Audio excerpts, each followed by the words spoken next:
Hi everyone, welcome to another video. Today we are going to talk about the tires on this Tesla of mine. Alright, I'm just want to quickly mention at the start of this video that if there's any follow-up videos, I'm now going to make sure that I put them either in the link below, or I'm trying to put a little link up here on the screen for those of you watching on PCs.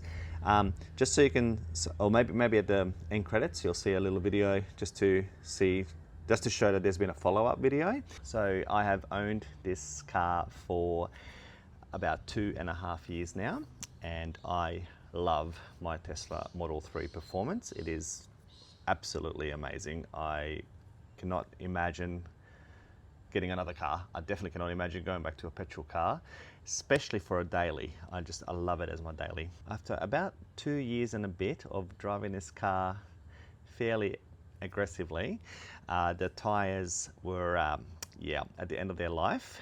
And by end of their life, I mean I was running my Pirelli P Zeros or whatever they were, these 20-inch rubber that it comes with from the factory. I had been running them down onto the belt, like you could actually see the belt. I was not aware until I had a closer look at it that it was running on the belt.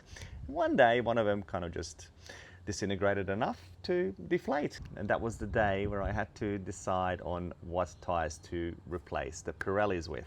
So there was not a lot of actual information on the internet about this particular topic, which is a bit surprising. I don't quite understand why there isn't like dedicated websites and stuff like that.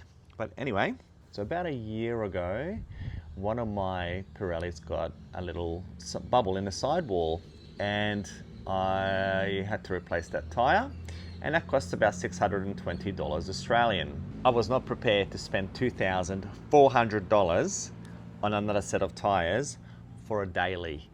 Look, if it was a track car, if I was using it in the mountains and doing some spirited weekend driving, yeah, fine. But for a daily, I couldn't justify replacing the Pirellis with the same Pirellis. First thing I'll say about the Pirellis is they were a very good sports tire in the sense that the sidewalls were pretty good, and I had actually driven on the sidewalls now and again, and I think that's just one of those things you're going to get with a car that's this heavy, and if you're actually pushing it, it's going to sometimes roll over to the sidewall.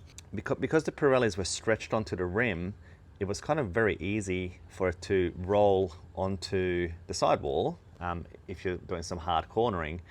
And I ended up getting like a line on the edge of the tire on the sidewall, even though it's just a tiny sidewall of those Pirellis. I never really ran them flat ever, so it wasn't that. It was always run around 41 PSI. They were a good tire. They were actually a really good tire in terms of performance. In terms of the daily driver performance, they were very, very hard. So it's already very hard sprung, the performance model, and the Pirellis just added to how hard they were. So I didn't really enjoy it going over rough sort of roads that we have here up here in Queensland and some of the places where I drive. Quite a few bumps and potholes, and I didn't enjoy that much at all. So when it came time for a replacement, I was looking for something with a little bit more sidewall so that hopefully it would buffer the hard suspension a little bit more. Okay, so enough about that. Here's what I've ended up with. It's a Kumho ECSTA ECSTA PS71. And look, I took a gamble because I have not heard anyone on the internet anyway discuss fitting this sort of tire onto this rim. A lot of people, I guess, go back to the Pirellis, or maybe they go back to the Michelins that the previous generation had on it. But like I said, I wasn't looking for a $600 tire. I was looking for a cheap alternative that would be good. So I've ended up on these ECSTA PS71s. Now, I also went up a little bit on the sidewall. So these are 245/35 ZR20s. So 245/35, so they're a little bit taller. So I've done about 2,000-3,000 kilometers on these now. So I'm kind of I've got a good idea of my thoughts around what they're like. So first and foremost, I've had no issues with anything like tire rubbing, like absolutely no problems whatsoever. It rides really nice in terms of just like day-to-day driving, no problems at all.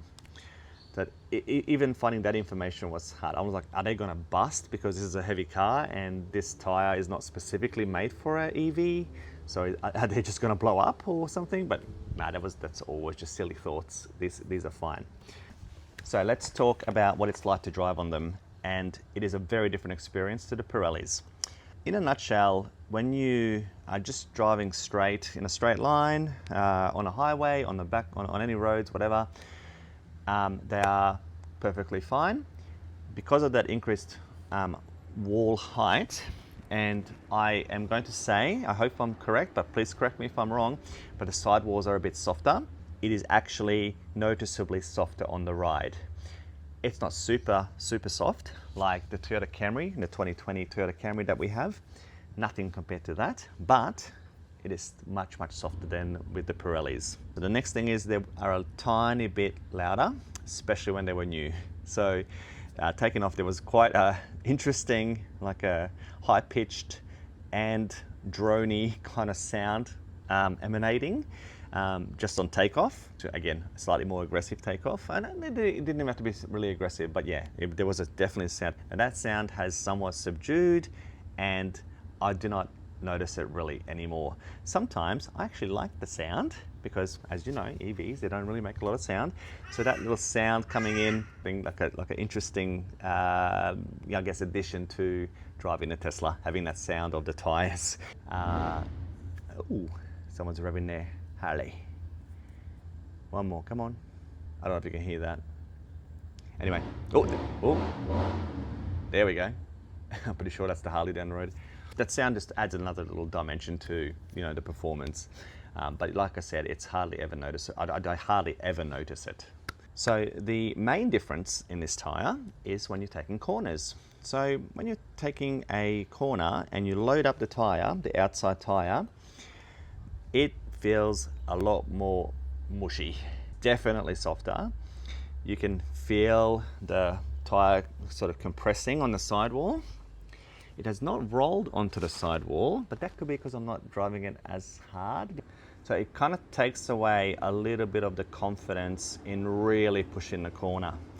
So if I was to use this car as a track car or as a car to do a bit more, you know, aggressive driving, I wouldn't use these tires again because it does feel a bit more, like I said before, mushy. It's a very different feeling from the Pirellis. And you can feel that the way that the sidewall kind of like mushes together, whereas on the Pirellis, it was, you know, it held its shape. It felt like it held its shape, whereas on here, it's a bit more softer. What it means is these tires are an excellent alternative for a daily. So I'm not going to be pushing these tires anywhere near as far because it kind of pulls me back a little bit, knowing that it feels like, you know, a bit more vague. Grip wise, absolutely no problems. So especially it's been a bit wet recently. I don't know if you can see the wet, but it's been raining quite a lot and no problems with grip at all. Excellent grippy tire. I've had no stepping out, no nothing. Exactly the same as the Pirellis. The main part, everyone, is that these only cost $300 Australian each, as opposed to 620 or whatever it ended up being. So it's half price. So for $300 for this tire, fitted, balanced, whatever, that's a good deal. I'm very happy with that. Another thing I'll just quickly say is I was sort of worried a little bit about how they're gonna. I wasn't worried. Worried's the wrong word. I was kind of thinking about what they're going to look like. Is it going to really change the look of the car? And of course, that's purely for me. It's just an aesthetic thing. But I actually prefer these over the Pirellis. I like how they're not stretched to the rim. They are kind of a lot flatter. And I also really like how there's a little bit more height, so it actually looks bigger. Actually, the whole rim kind of looks a bit more bigger, a bit more substantial. Like whereas the Pirellis were like a thin little.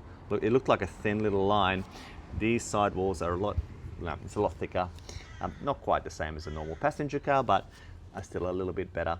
And I do actually really like the look. And it's got a little racing like checkered flag down here and up here. It's kind of cool. Kind of looks pretty cool. Okay, so the only other thing I'm hoping is that it's going to be a little bit more better protection against potholes and the curbs. I have unfortunately just touched a curb a little bit at one time, and yeah, so I'm hoping that maybe this will just be a little bit better because they're, like I said, they're not stretched out. So there we go. Very, very impressed with the Kumho ECSTA PS71 in the 245/35 ZR20. So if you're looking for a tyre and you don't want to spend the 600 bucks, whatever plus for Pirellis or the Michelins, then as a daily, as a person who uses their car all the time as their main car, I would definitely recommend these as an alternative. Okay, that's about it, everybody. Thank you for watching all the way to the end. I hope you have got something out of this video. And look, I hope to make a few more videos about my Tesla now that I've had it for quite a significant time. So if you haven't, I would really appreciate if you subscribed, if you hit like or dislike or whatever, just interact with the video. If you have any comments, please write them below.